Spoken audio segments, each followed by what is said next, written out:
Aksi seorang warga yang diduga menutup akses jalan di perumahan Sidokare Asri, Kecamatan Sidoarjo, viral di media sosial. Menurut pelaku, aksi yang menyebabkan terganggunya akses warga itu dilakukannya dengan alasan untuk menjaga keselamatan cucunya.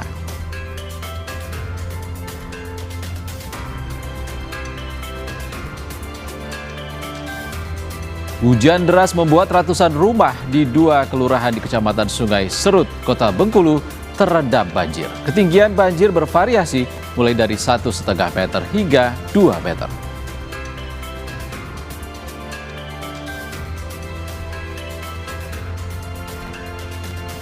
Calon jemaah haji di Samarinda, Kalimantan Timur dipastikan berangkat haji pada tahun ini. Sebanyak 1.024 calon jemaah dilepas langsung oleh Wali Kota Samarinda.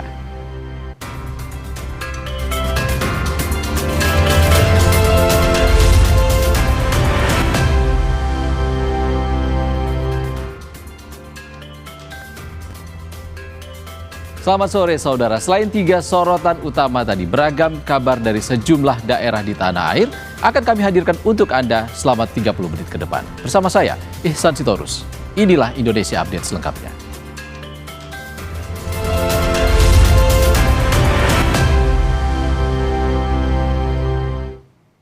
Informasi pertama dari Sidoarjo, saudara, aksi seorang warga yang diduga menutup akses jalan di perumahan Sidokare Asri, Kecamatan Sidoarjo, viral di media sosial. Menurut pelaku, aksi yang menyebabkan terganggunya akses warga itu dilakukannya dengan alasan untuk menjaga keselamatan cucunya.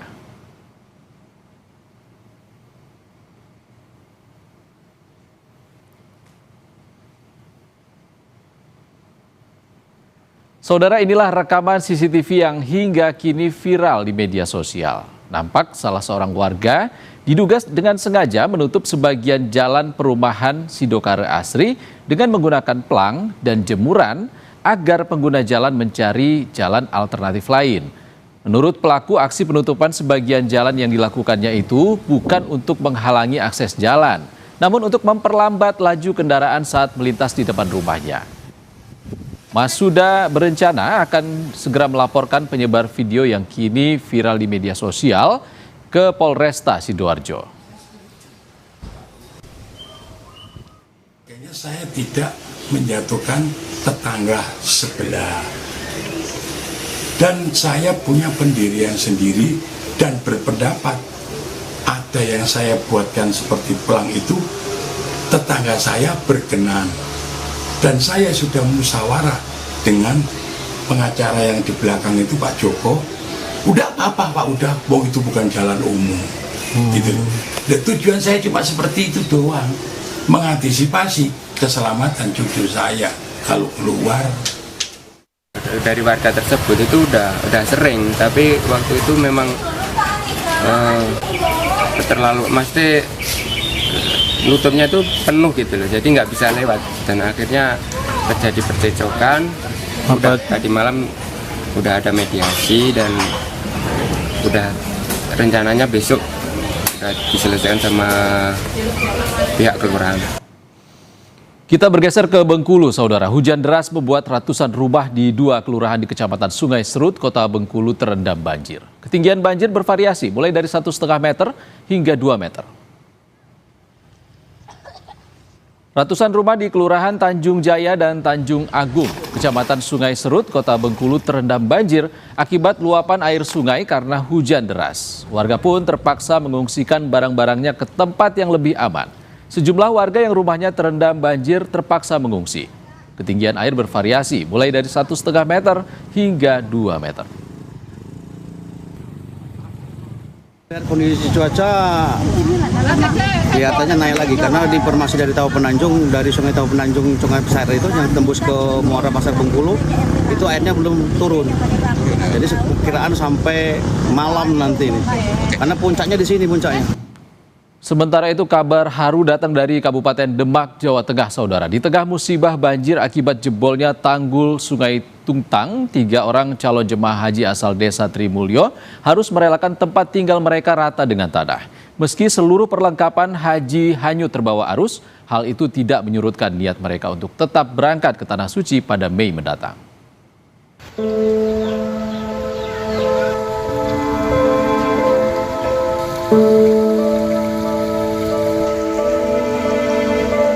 Kesedihan mendalam dirasakan pasangan suami istri lansia, Abdul Hadi dan Saripah. Warga dusun Solondoko, Desa Trimulyo, Kecamatan Guntur, Demak ini harus kehilangan rumah mereka karena roboh diterjang derasnya banjir. Seluruh barang berharga termasuk perlengkapan untuk berhaji hanyut tak tersisa. Hanya tinggal pakaian yang melekat di badan. Namun semangatnya untuk bisa memenuhi panggilan Allah tak turut hanyut terbawa banjir. Semangat itu tetap menyala, bahkan tak sedikit pun mereda. Baginya, musibah yang datang bukanlah penghalang. Roboh. Roboh apa hilang? Roboh. Sing kula roboh, sing putu hilang, sing anak rusak. Peralatan-peralatan semuanya untuk haji juga. Peralatan haji yang berupa pakaian, Administrasi semua hilang. Tetap berangkat. Tetap berangkat.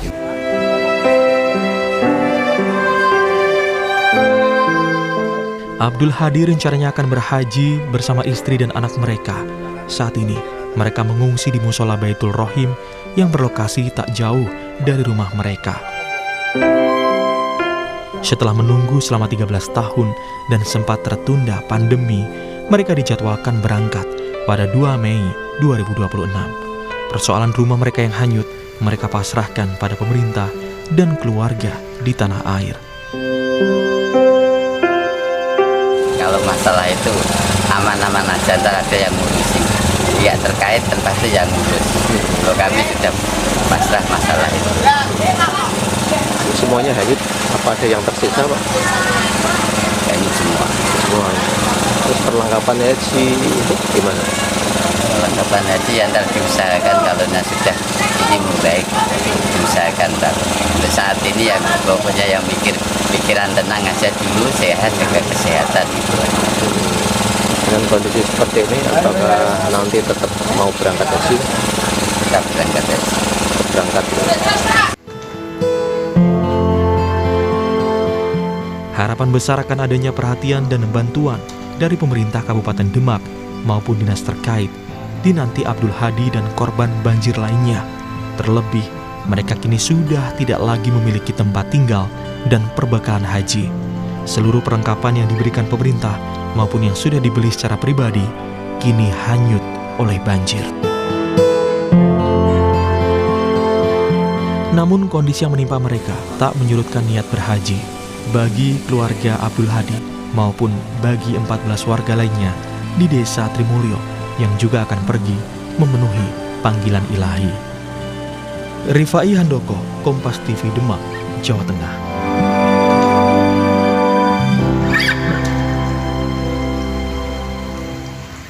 Kita beralih ke sorotan lain. Saudara, 2 speedboat terbakar di Desa Fala Bisahaya, Maluku Utara. 1 orang terluka.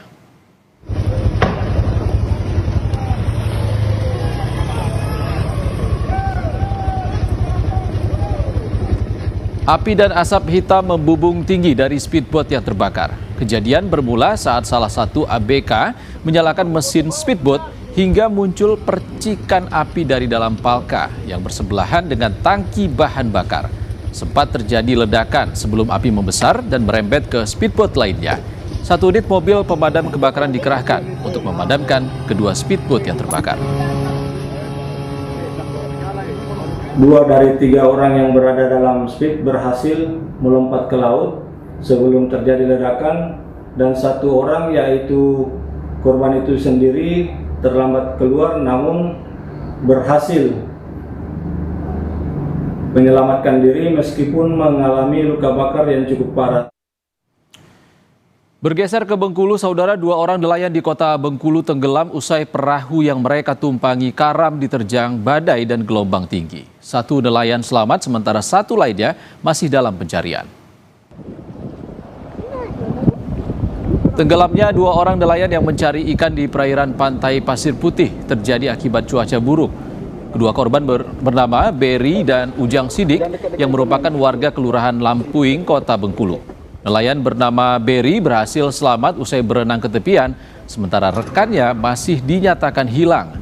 Kondisi cuaca yang buruk membuat tim SAR gabungan cukup kesulitan menyisir lokasi sekitar korban dinyatakan hilang. Hingga saat ini nelayan berusia 60 tahun itu masih dalam pencarian. Kemudian perahu penuh air sibuk mengeluarkan air, tiba-tiba badai besar kan. Ini tadi airnya penuh sampai di sini. Jadi badai besar kan, kemudian perahu terbalik. Yang satu bisa berenang, yang satu masuk ke dalam, tapi sempat berenang juga. Jadi yang titiknya sampai sekarang masih dalam pencarian tim.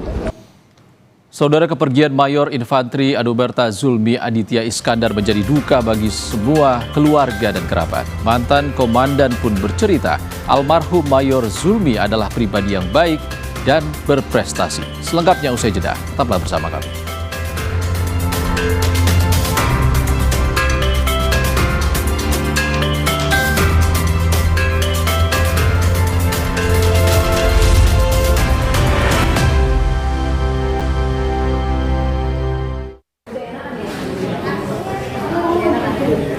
Ratusan siswa dari berbagai sekolah di Pondok Kelapa Durensawit, Jakarta Timur mengalami keracunan massal diduga setelah menyantap MBG.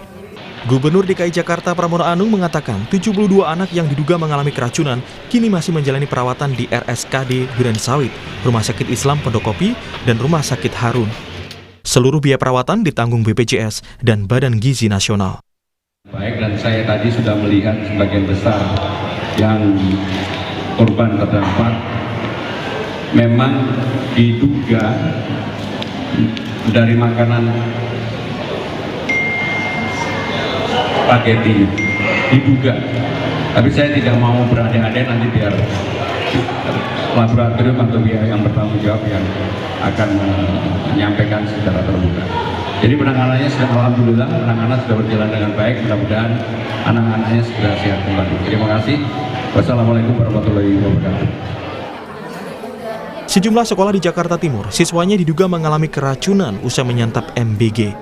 Mereka adalah siswa dari SDN Pondok Kelapa 01, SDN Pondok Kelapa 07, SDN Pondok Kelapa 09, dan SMAN 91, serta 6 orang guru. Salah satu orang tua siswa bilang anaknya mengalami diare dan sakit perut setelah menyantap menu spaghetti. Informasi dari anak saya sih kemarin itu dari pihak MBG kan memberikan menu yang dibilang ada spagettinya. Jadi karena itu mungkin dari anak-anak itu senang ya dengan spaghetti, dimakan gitu dengan teman-temannya. Selang berapa jam, 3 atau 4 jam itu langsung bereaksi. Kalau anak saya badannya lemas, kemudian diare, kemudian badannya panas gitu. Itu saya waktu itu sampai 39 sih. Dari total 135 keseluruhan korban, sebanyak 72 siswa masih menjalani perawatan di sejumlah rumah sakit. Mereka umumnya mengalami gejala keracunan seperti mual, muntah, diare setelah menyantap MBG berupa spaghetti. Ardi Praseno, Kompas TV, Jakarta. Kita ke sorotan lainnya, saudara. Kepergian Mayor Infantri Anumerta Zulmi Aditya Iskandar menjadi duka bagi semua keluarga dan kerabat. Mantan komandan pun bercerita, almarhum Mayor Zulmi adalah pribadi yang baik dan berprestasi.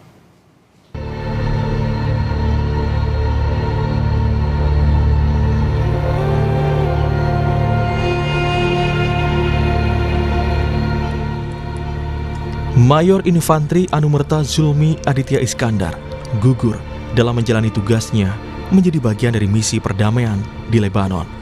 Gugurnya Mayor Infantri Anumerta Zulmi Aditya Iskandar menjadi duka bagi semua anggota keluarga dan kerabat. Mantan komandan almarhum, Letkol Infantri Abraham Panjaitan bercerita tentang sosok almarhum yang dikenal pemberani dan bertanggung jawab.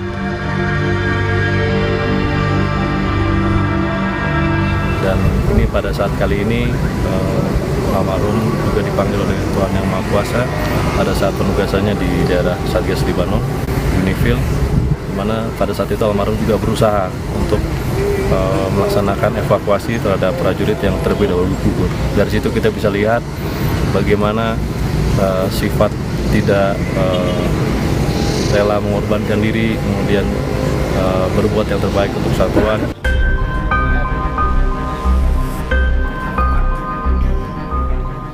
Tidak hanya itu, di mata atasannya, almarhum juga dikenal sebagai prajurit yang pintar dan berprestasi. Sebelum bertugas ke Lebanon, Mayor Zulmi telah banyak terlibat dalam operasi di Papua, di antaranya memimpin sejumlah penindakan terhadap kelompok bersenjata serta operasi pengamanan di wilayah Puncak dan Ilaga.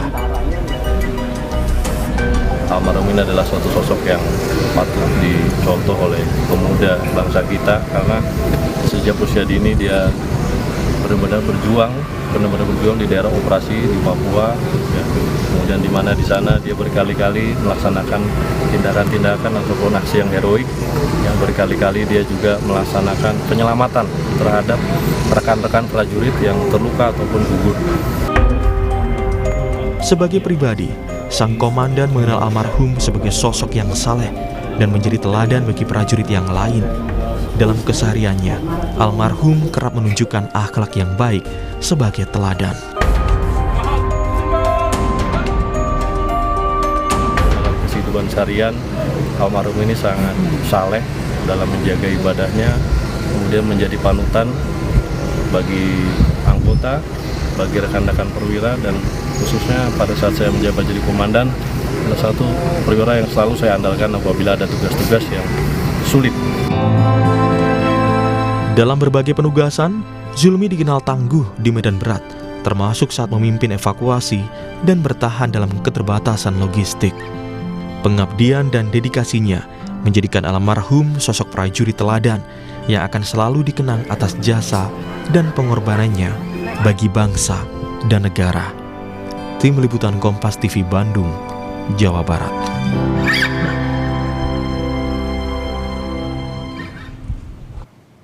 Sementara itu, janji Serka Anumerta Muhammad Nur Ikhwan, prajurit Unifil, untuk kembali berkumpul bersama teman-temannya usai penugasan di Lebanon tak pernah terwujud. Serka Anumerta Muhammad Nur Ikhwan gugur saat menjalankan misi perdamaian PBB hanya beberapa hari menjelang berakhirnya masa tugas. Usai dimakamkan secara militer yang dipimpin Wakil Panglima TNI, para pelayat masih bertahan di area pemakaman. Mereka secara bergantian mendoakan almarhum di depan pusara. Suasana duka menyelimuti prosesi pemakaman. Keluarga, kerabat, hingga tetangga datang memberikan penghormatan terakhir. Sejumlah mantan prajurit Unifil juga turut hadir dan berdoa bersama. Dika Satria, sahabat dekat almarhum sejak kecil, mengaku terkejut saat mendengar kabar gugurnya Ikhwan. Sebelumnya, ia sempat mendapat informasi adanya serangan terhadap prajurit TNI di Lebanon, namun masih berharap sahabatnya selamat. Di mata sahabat dan tetangga, Ikhwan dikenal sebagai sosok yang ramah, sederhana, dan mudah bergaul. Meski bertugas sebagai prajurit, Ikhwan kerap menyempatkan waktu untuk pulang kampung dan berkumpul bersama warga. Ia juga aktif dalam kegiatan olahraga dan sosial di lingkungannya. Kontak terakhir kalau nggak sebelum Lebaran, habis Lebaran. Kalau nggak salah itu beliau ngabarin bahwa dalam waktu dekat akan segera pulang, terus ngajak untuk bermain dan sebagainya bareng teman-teman yang lain kalau pulang. Dapat informasi pertama itu hari Senin. Hari Senin malam itu dikabarin sama teman-teman, terus kami meluncur ke rumahnya. Sampai rumahnya kami shock semua, tapi waktu itu belum ada kepastian dari pihak TNI. Dalam percakapan terakhir, Serka Ikhwan menyampaikan masa tugasnya akan selesai pada April dan berencana pulang ke Indonesia pada bulan Mei. Namun janji itu tidak pernah terwujud. Serka Anumerta Muhammad Nur Ikhwan gugur saat menjalankan tugas perdamaian. Hantoro Wibowo, Kompas TV, Magelang, Jawa Tengah. Kabar usai jeda saudara, jemaah calon haji di Samarinda, Kalimantan Timur dipastikan berangkat haji pada tahun ini. Sebanyak 1.024 calon jemaah dilepas langsung oleh Wali Kota Samarinda. Tetaplah di Indonesia Update.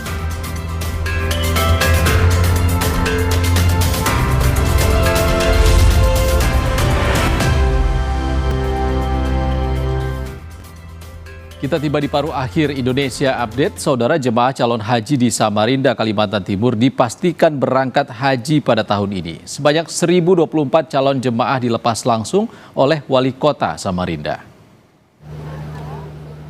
Sebanyak 1.024 jemaah calon haji dilepas langsung oleh Wali Kota Samarinda di Gor Segiri, Samarinda, Kalimantan Timur. Pemerintah Kota Samarinda memastikan keberangkatan tidak berdampak pada situasi perang di Timur Tengah. Para jemaah calon haji ini pun dijadwalkan berangkat ke embarkasi di Balikpapan. Rute berikutnya menuju Jakarta, lalu ke Madinah secara bertahap pada 26 April mendatang. Sebanyak 1.024, mereka akan berangkat secara bergelombang bertahap sejak tanggal 26 April ini. Perjalanan haji itu perjalanan penuh tantangan, apalagi cuaca di Saudi itu sudah mulai masuki cuaca panas, dan nanti di puncak Ukuf itu diperkirakan cuaca bisa sampai 50 derajat, sehingga benar-benar harus jaga kesehatan. Saya daftar 2012. Berapa tahun berarti? 13 tahun Pak ya? 14. Oh, 14 tahun. Kerjaan apa Pak? Apa Pak? Ya. Swasta, saya di bangunan. Tapi memang kalau di bangunan? Ya. Buruh berarti Pak ya? Buruh. Pak, berarti waktu kemarin lagi perang-perangnya itu Bapak sudah tahu apa? Sudah nggak khawatir lagi apa? Nah. Sudah kita serahkan sama Allah. Pasrah Pak yang kemarin. Kalau Kami tutup Indonesia Update edisi kali ini, saudara. Saya Ihsan Sitorus pamit, sehat selalu, sampai jumpa.